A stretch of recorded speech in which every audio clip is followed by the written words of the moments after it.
Delhi liquor scam కేసులో arrest అయిన Delhi CM Arvind Kejriwal ED custody నేటితో ముగియనుంది. ఈ రోజు ఈడీ అధికారులు ఆయనను రౌస్ అవెన్యూ కోర్టులో హాజరుపరచనున్నారు. కేజ్రీవాల్ను మరోసారి కస్టడీకి ఇవ్వాలని ఈడీ కోరనున్నట్లు సమాచారం. దీంతో కోర్టు మరోసారి కేజ్రీవాల్ను ఈడీ కస్టడీకి అప్పగిస్తుందా లేదా జ్యుడిషియల్ రిమాండ్ విధిస్తుందా అన్నది తీవ్ర ఉత్కంఠగా మారింది.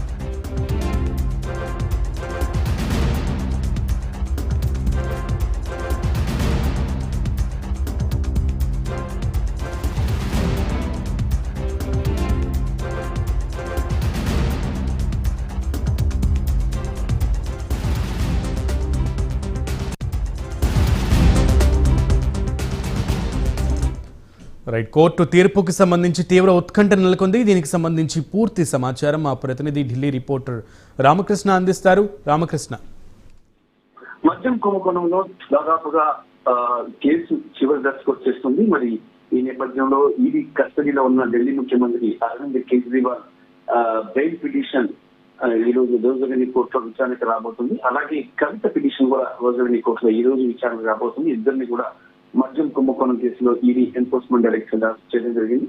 ఇక కవిత చూసుకున్నట్టుగైతే రిమాండ్ మీద తిహార్ జైల్లో ఉన్నారు.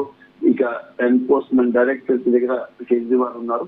మరి ఈ ఇద్దరు కూడా ఈ రోజు కోర్టుకి రాబోతున్నారు. ఇద్దరిని కూడా కోర్టుకి తీసుకొచ్చి హాజరుపరుస్తున్నారు. అట్ ది సేమ్ టైం ఒక ఇద్దరు బెయిల్ పిటిషన్ కూడా మధ్యంతర బెయిల్ పిటిషన్స్ కూడా ఈ రోజు రోజువెనీ కోర్టులో రాబోతున్నాయి. మరి ఇక హై ప్రొఫైల్ ఉన్నటువంటి ఇద్దరు కూడా ఒకేసారి ఈ కేసుకు రావటం రోజువెనీ కోర్టుకి మరి జడ్జి ఎలాంటి తీర్పు ఇస్తారు దీనికి సంబంధించి కూడా కొంత అందరిలో కూడా ఉత్కంఠ నెలకొంది. దాదాపుగా మధ్యాహ్నం 11:30-12 ఈ కవిత కేసు కవిత బెయిల్ పిటిషన్ విచారణ వచ్చే అవకాశం ఉంది. అలాగే 2 గంటల తర్వాత అరవింద్ కేజ్రీవాల్ బెయిల్ పిటిషన్ కూడా విచారణకు వచ్చే అవకాశం ఉంది. మరి ఈ 2 పిటిషన్స్ మీద CBI special court judge Kaveri Baweja ఎలాంటి నిర్ణయం తీసుకుంటారన్నది ఇక్కడ చర్చనీయాంశంగా మారింది. మరి ఈడీ దగ్గర ఎలాంటి ఆధారాలు లేవు, కేవలం ఈడీ కక్షపూరితంగానే తమని అరెస్ట్ చేస్తుందని చెప్పేసి ఇద్దరు కూడా ఒకే వాదన వినిపిస్తున్నారు. ఈ వాదన నేపథ్యంలో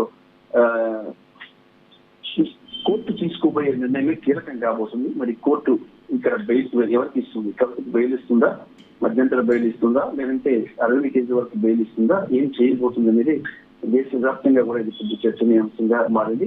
మధ్యాహ్నం కల్లా ఈ 2 కేసులకు సంబంధించి పూర్తి స్థాయిగా కోర్టు ఈ డెసిషన్ అయితే వచ్చే అవకాశం అయితే కనిపిస్తుంది. Ramakrishna, thank you.